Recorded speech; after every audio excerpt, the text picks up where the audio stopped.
하나님께서 아론을 향한 하나님 은혜라고 하는 큰 제목을 가지고 은혜를 받으려고 하는데, 첫 번째 시간으로 아론의 위치라고 하는 소제목에서 은혜를 받는 시간을 가집니다. 그러니까 아론에 대해서 잘 아는 것 같지만 사실 깊이 다룬 그런 과정이 없었기 때문에 아론의 하나님 앞에 쓰임받는 은혜와 축복, 이것을 우리가 깊이 있게 알 수 있는 시간이 없었어요. 그래서 몇 번에 걸쳐서 아론에 대한 모든 부분을 가지고 하나님의 아론을 향한 쓰임과 은혜로서 축복하신 그 과정을 우리가 보기를 원합니다.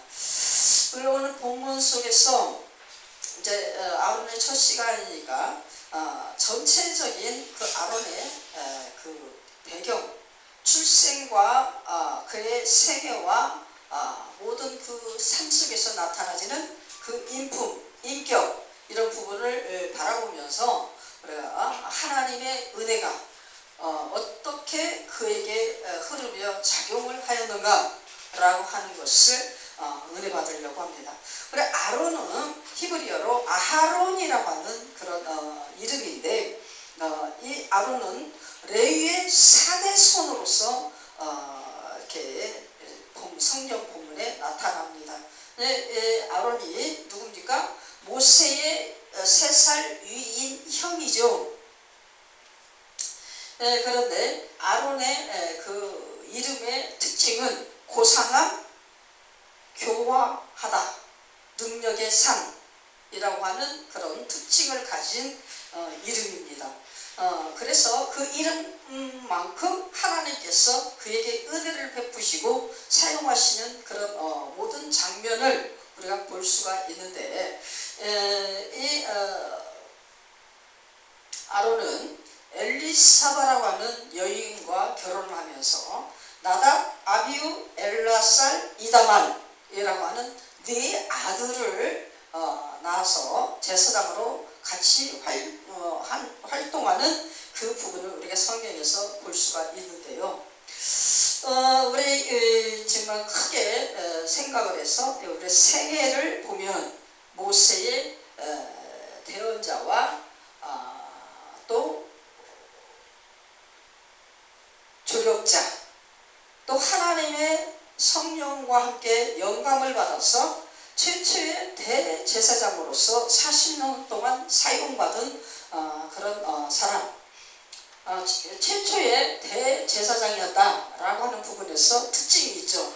그가 하나님 앞에 모세와 쓰임받는 그런 역사를 이룰 때 어떻게 해서 쓰임받는 역사가 나타납니까? 우리가 아까 출애굽기 4장 10절부터 17절을 갖다가 쭉 읽어볼 때에 하나님께서 모세에게 나타나서 사명을 주실 때 이 모세가 그저 감사함으로 온전히 순종을 이루면서 받은 게 아니죠. 자기의 뜻을 하나님 앞에 굽히지 아니하고 자기의 모든 것들을 하나님이 전권적으로 부여하셔서 한다고 하는 이런 것들에 대한 무지함이 모세에게서 드러나는 부분이 뭡니까? 나는 말을 할 줄 모릅니다. 하나님의 창조와 하나님의 주권과 하나님의 형상으로 지음받은 모든 부분에 있어서 완전히 굴복하는 그런 모습이 아닌 것을 우리가 볼 수가 있죠. 그래서 자기의 부족한 부분을 하나님 앞에 계속적으로 드러내면서 그것이 의로운 척 계속 하나님 앞에 불만을 나타내고 반항을 합니다. 안 하려고 셀때를 쓰는 모습을 우리가 보게 되는데, 그로 인해서 어떻게 해요? 아론이 하나님의 은혜를 받고 하나님의 축복 가운데 쓰임받는 그 자리에 올라가게 되는 것이죠. 그러니까 본문을 쭉 읽어보면 그런 부분을 우리가 알 수가 있어요. 내가 다 하나님 앞에 쓰임받을 수 있음에도 불구하고 하나님께 쓰시고자 작정하여서 나에게 모든 것을 주는데도 불구하고 그것을 내 지혜와 내 똑똑함을 가지고 하나님께서 나를 통해서 부여하면서 쓰시고자 하는 하나님의 주권을 부인하고 하나님께 쓰임받는 영역을 스스로 좁히는 그런 역사를 하는 그 모세의 모습, 그 모습을 보면서 우리도 역시 그런 부분들이 굉장히 많이 있구나 라고 하는 것을 깨달을 수가 있는 것이죠. 내가 나의 무지함을 깊이 깨달아요. 거기에서 그래도 내가 너를 쓴다 라고 얘기할 때는 아멘 하면서 그냥 순종하면 되는 건데, 더 똑똑한 사람들은 절대로 안 해요. 끝까지 버팁니다. 버티다 나중에 이제 감당 안 되면 늦게 깨닫고 돌아와서 쓰임받는 사람도 있죠. 대개 보면 하나님 앞에 쓰임받는 경로들이 다 다른데, 어떤 목사님이 신앙생활이 굉장히 오래됐어요. 모태신앙자야.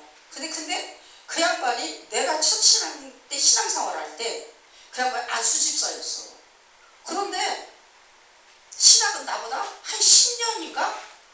10년 이상 늦게 했어요. 왜냐면 내가 신학을 하려고 하는 그 때에 그분의 와이프 되시는, 지금 이게 사모님이죠. 그분이 신학이 하고 싶어가지고 얼마나 애가 탔는지 몰라. 남편한테 사정을 해도 못하게 하는 거야. 그러면서 자기도 안 해.